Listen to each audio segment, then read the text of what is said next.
to Inside the Box. I'm your host, Joanna Lee, and these are my co-hosts, Sergey and Miho. And today we are in the third episode of the series commemorating Asian Heritage Month. I am pleased to welcome my guest, Taiwanese-Canadian Conductor Peggy Hua. Peggy is the resident conductor of BC Chinese Orchestra and also directs many other ensembles. Today we will discuss the many different genres of music in the Taiwanese culture and her many roles in the Asian Canadian community. Welcome, Peggy. It's an absolute pleasure to have you. Hello, Joanna. The pleasure is all mine.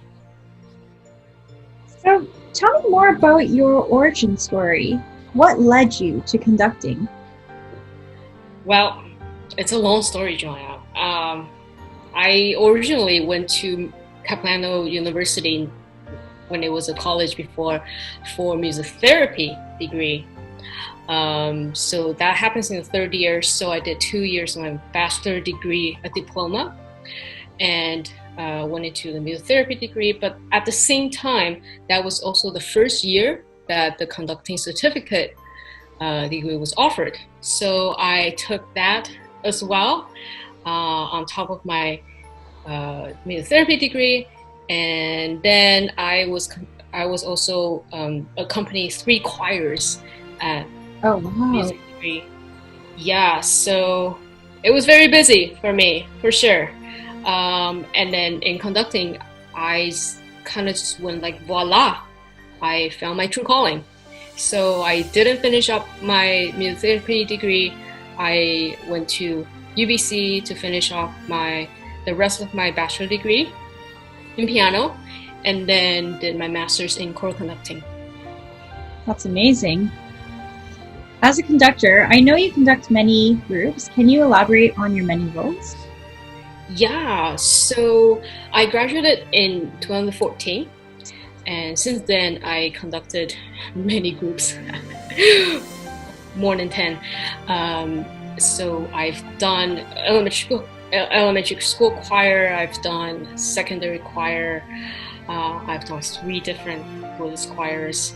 I also did guest conducting a lot.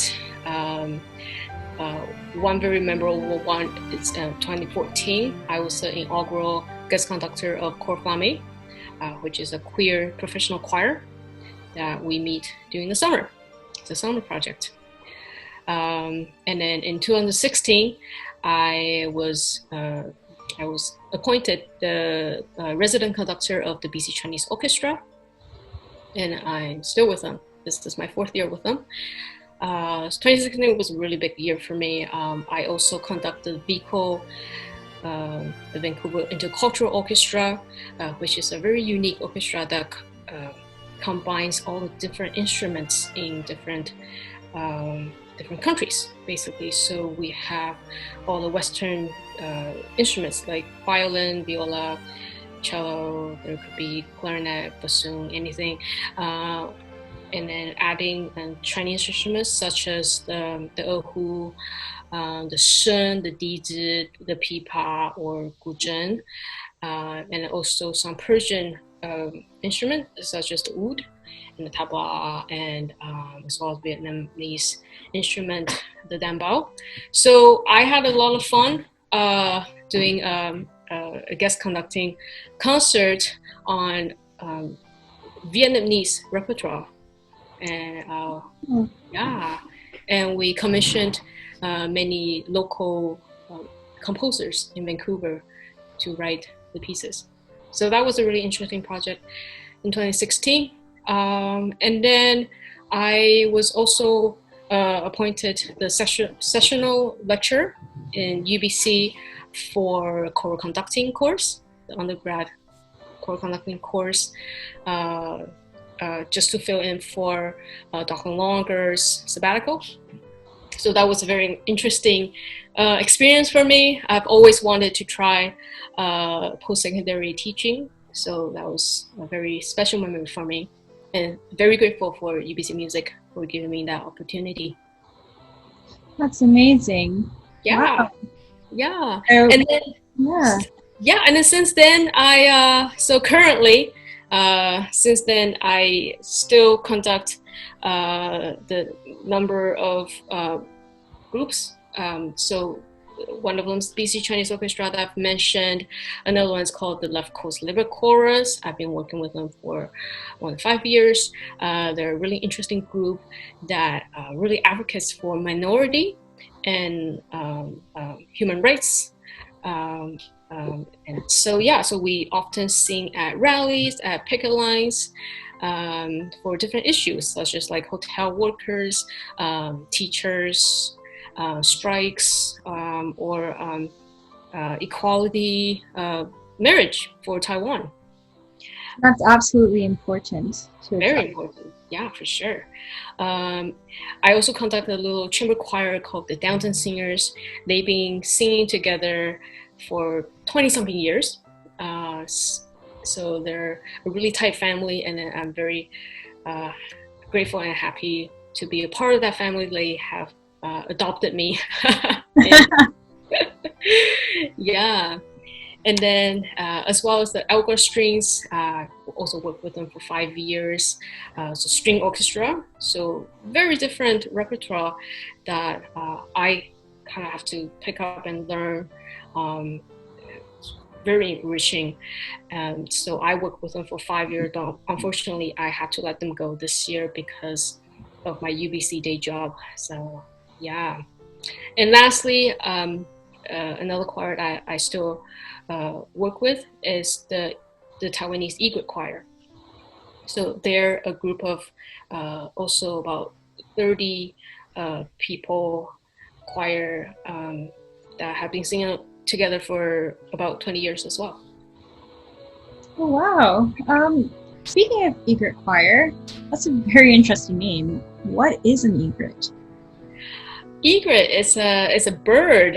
In Chinese, it's called 白鹭鸶, and it really represents Taiwan. This bird. So this animal couples with the water buffalo, which is called 水牛. They're very representing animals for Taiwan because the water buffalo is an animal that the farmers use to pull these carts when they're farming in the olden days in rural farmland Taiwan. And you can always see an egret standing on a water buffalo in the farm.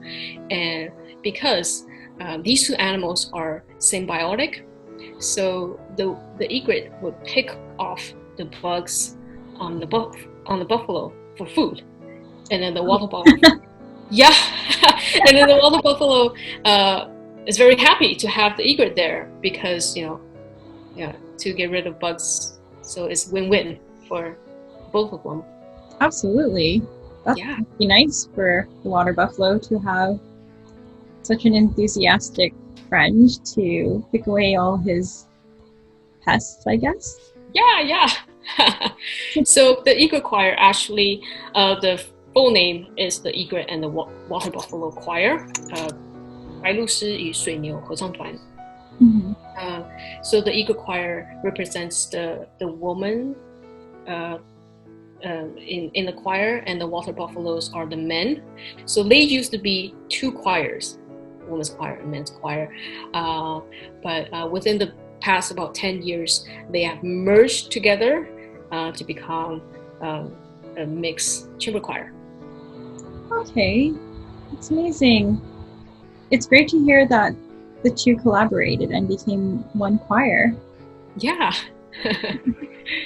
Is it more repertoire for sure? Oh, okay. So is it segregated sometimes and then they come together for opportunities to collaborate, or is it completely together? Well, we do rehearse together. Yes. But sometimes, say, if we do have a woman's only song, we could split off into maybe two groups, and then the men can be working on their own song. So it really depends on the repertoire that we program. Speaking of repertoire, what type of repertoire does a Taiwanese choir sing? Well, for Egret Choir, because we're based in Canada, so we predominantly sing composers from Canada as well as in Taiwan.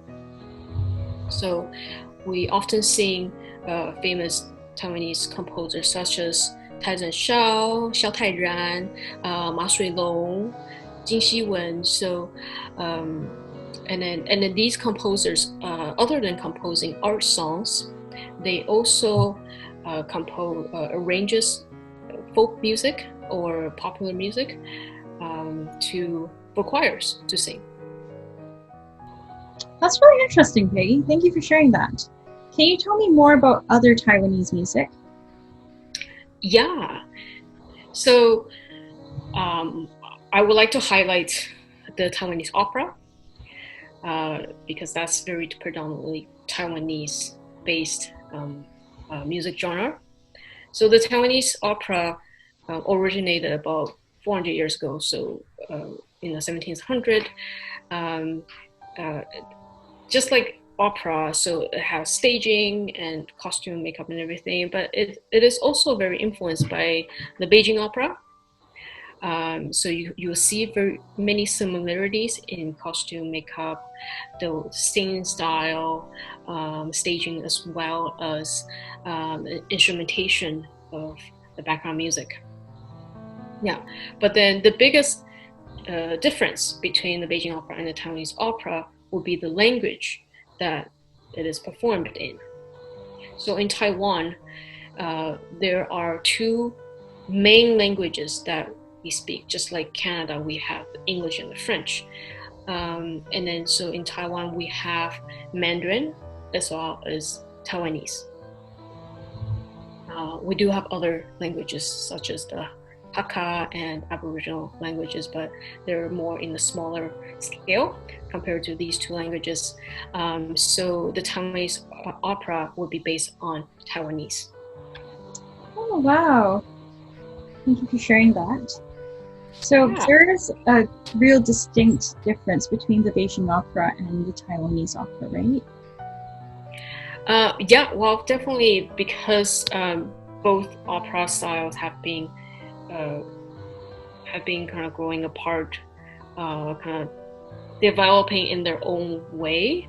I would say the Taiwanese opera, I can't say too much about the Beijing opera, I don't know too much about it, but then the Taiwanese opera has definitely taken a bit of a turn because to fit the audience needs. So originally the Taiwanese opera would be more based on traditional literature stories or folk stories. But then recently, they would put in more contemporary modern elements, such as they'll put in like a joke or some current events. They might have characters that all of a sudden came out like maybe like a modern character instead of in like the full costume that they have. And then as well as to develop more of a younger audience base, they started to train younger performers, like a theater kind of camp thing. So yeah, I'm very happy to see this genre kind of changes turns and attracting more audience that way. That's amazing. Wouldn't you say that we would need something like that in Canada, especially in the opera scene? I would say that needs to be more predominant, attracting younger audiences and having a wider range of demographics. Yeah, I totally agree. I mean, in Vancouver, we always think that we're like inventing the wheel again. But if we actually, look at other countries, how other models, we can really bring some of that models into our own music scene. Absolutely, I 100% agree with you. Yeah. I couldn't have said it any better. What other music is popular amongst the Taiwanese people these days, especially the millennials? Well, I would say that the Taiwanese people are very influenced by Western music, Western culture. So they will watch a lot of films, and then they will watch TV, and a lot of the Taiwanese Mandarin pop scene is influenced by the Western pop scene. So you will see the same kind of genre in, say, for example, rap. There's R&B, there's rock and roll. You see all that in the Mandarin pop, but they're all sung in Mandarin.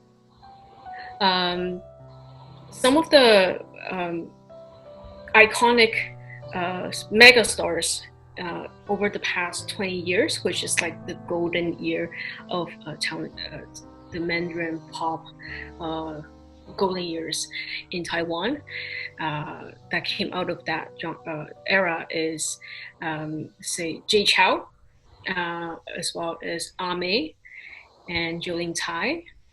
And a little bit older than that would be Teresa Tin and Feng Feifei. Now, are these all Taiwanese people in the Mando-pop industry, or is it based in Taiwan? What makes it Mando-pop?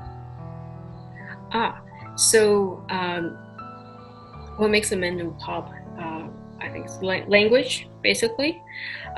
So Taiwan over the past 20 years is a major hub for cultivating the Mandarin pop culture. So it attracted many singers and talents from other countries such as China, Singapore, Malaysia, to Taiwan to sign for their with companies to publish their album, and becoming a star. Wow, can you name a few stars that are from China or Singapore or even Malaysia, Indonesia even? Yeah, so a couple names that came into my mind are Stephanie's son, Sun Yanzi. So she's very famous star singer. She's still active. She's from Singapore. There's also JJ Lin Jujie, who's also from Singapore. There's Fish Liang Jingru, and she's from Malaysia. Okay, thank you for sharing that. Yeah. So, besides your musical projects, are there other projects you're working on these days? Oh my gosh, Joanna, do you think I'm not busy enough? Oh, Peggy, I know you're extremely busy, but I'm sure you have something on the side. Well, other than my day job at UBC and my side job as a conductor by night, I also volunteer with the Vancouver Taiwanese Film Festival for about 10 years. So this year is the 14th year for the Vancouver Taiwanese Film Festival. I started back when I was a student in UBC because the whole film festival was a part of a student club called UBCLE, and then eventually it became a bigger snowball as we roll along. We used to have 6 films that we feature every year, but this year eventually we've grown into about 10. We show 10 films, feature films per year, as well as short films, as well as we will invite directors to come and have Q&A interactions with audience. And then we've also expanded to have sister film festivals in Victoria as well as in Seattle. Amazing. With this pandemic, how are you going to even facilitate the Taiwanese Film Festival? Well, yes. Well, during the COVID time, it's very hard for, I think, many organizations. So right now we are amidst planning to have perhaps like an online format. So yeah, stay tuned. Okay, when is the film festival? Well, we usually have the film festival in mid-June, but then I think this year it'll be probably taken in a longer period of time, and it'll be a little bit later probably in July, August, or maybe expanding into September. Amazing. Thank you so much for sharing that, and check out the link below if you are interested. Yeah, for sure. Check us out on our fan page for more information. On that note, I was wondering, as a Taiwanese Canadian, how would you celebrate Asian Heritage Month? Oh, wow. That's enough about music. You know, Taiwanese people are all about the food. So, did you know that bubble tea is from Taiwan? I actually did, yes. Yeah, so, you know, this month I've been drinking a lot of bubble tea. So that was my way. You read my mind. This is my way to celebrate Asian Heritage Month as a Taiwanese. Cheers! Yay! So, Joanna, what flavor did you get? I actually got the hojicha flavor. Oh my gosh, me too! Oh my goodness, great minds think alike. Oh, do you have any favorites? Well, I would say hojicha is one of my favorites because I'm caffeine intolerant sometimes. I tend to stay away from most of the tea ones. But the hojicha has very low tea caffeine amount. And then I also will go with the barley teas. Oh, Yeah, barley tea doesn't have any caffeine either. I sometimes, if I want something sweeter, I'll go for the brown sugar pearl with milk. Yeah, and then something more refreshing, I'll probably go with a yogurt flavor with coconut jellies. that sounds really tasty. Oh. Well, thank you so much, Peggy, for joining us. And that wraps up today's episode. For everyone who was here to listen and watch, we love you. And we have a special clip of Peggy's performance. Stay tuned for more episodes. Please enjoy. Don't forget to hit the like button.